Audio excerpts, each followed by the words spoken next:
Hey there, it's Papa John coming to you from Nashville, Tennessee. It is Memorial Day 2026, and after 2,000 plus miles the past week out to Texas and yesterday morning in New Orleans, I'll get to that in a minute, an important stop in New Orleans. I'm back here at Shies Hill in Nashville, which marked the final battle for General John Bell Hood, Confederate general. And after many, Chickamauga, Fredericksburg, Antietam, Gettysburg, Atlanta, Franklin, and then here over 4 years, this would be his final battle. And this is not a North and South thing. The reason I'm talking about John Bell Hood, who is one of my heroes and has been, I first learned about him 6 years ago.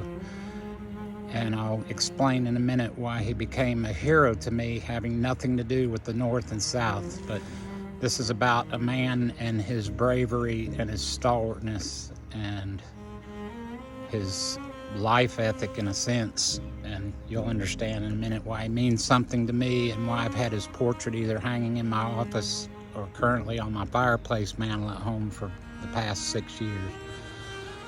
And I'd had it on my bucket list for 6 years to go to. I've been to New Orleans in the past, but had never been to visit his final resting place, which I got to do yesterday. It was very meaningful. I'll get to that in a minute. I'm gonna walk up to the actual battlefield here.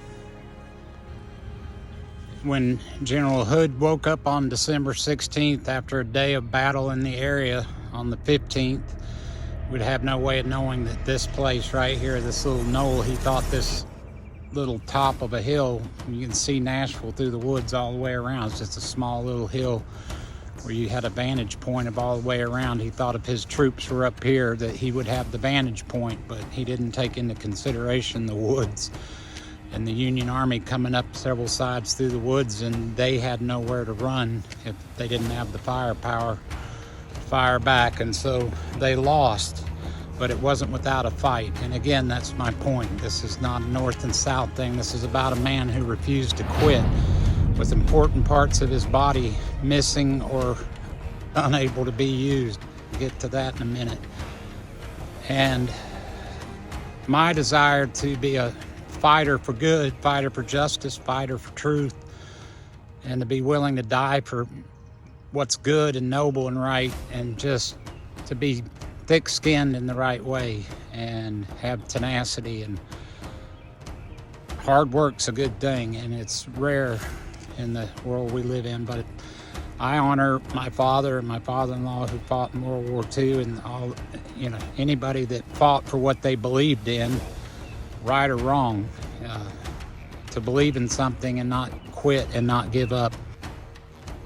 And John Bell Hood was not a quitter. He was a fighter and determined, and he was forced to quit today. This would be the final battle. I've gotten connected to one of his direct descendants, Stephen Hood, who's a historian, Civil War historian, has written 3 of the premier books about John Bell Hood. And while we might not agree on the North and the South and why the Civil War was even fought, and we can agree, I think, on believing in something so strongly that you're willing to die for it. And John Bell Hood was not a quitter, and he believed, and I honor that. I'm determined to have strong work ethic and do hard things. That got me through leading Life Choices school program after our niece was murdered at Columbine. It led me through the last year and a half of storm recovery after Hurricane Helene, and the worst of conditions, death and loss and sorrow, and going in the midst of that, making life better for people and finding solutions. So we complain about the smallest things. We don't know how hard our grandfathers, great-grandfathers, and all the way back had it every day, 365 days a year. And we complain about the smallest things and have to go to cry rooms or hold a teddy bear. I'm trying to be serious now. I'm not funny. I'm funny a lot, but this is serious to me. And we can do hard things and fight for what we believe in. Most of all, fight for truth, fight for love, fight for justice. I'll share with you what happened yesterday morning and why this is important to me down at the final resting place of John Bell Hood.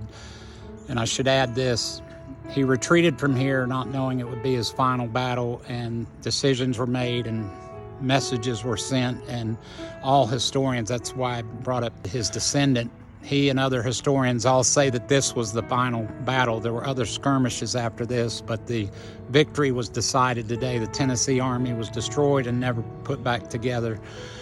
John Bell Hood retreated to Mississippi, and then shortly after, in 1865, the war was officially declared over, and he went to New Orleans and was married to Anna, and they had 11 children, and he started a mercantile company there, and you can check that out if you're interested on your own, his history from there. But I went to his final resting place yesterday. Again, I said I've been trying to get here for a long time, to General John Bell Hood's resting place, and it's fitting that it's raining. He led his troops in November in the rain and snow and cold from Atlanta up through Spring Hill up to Franklin, and then on to Nashville, trying one arm and one leg. I've got my boots, my old travel boots, a lot of miles on these boots, and I feel compelled to leave my right boot. He lost his right leg at Chickamauga. He lost his left arm at Gettysburg, the use of it, and was in a sling the rest of his life, and then lost his right leg at Chickamauga and had it amputated, but had a prosthesis and kept fighting and kept going after less than a year of healing and getting a prosthesis. And he's like, we not won yet, we gotta go. Boy, help me get up on my horse, let's go take Nashville back. So sir, I honor you for your stalwartness and your long suffering and your determination. And that is something that is sorely needed in today's world. Hard work and fearlessness, faithfulness. So sir, I'll give you my right boot, and I will take the left boot home with me and set it on my fireplace mantle beside your picture.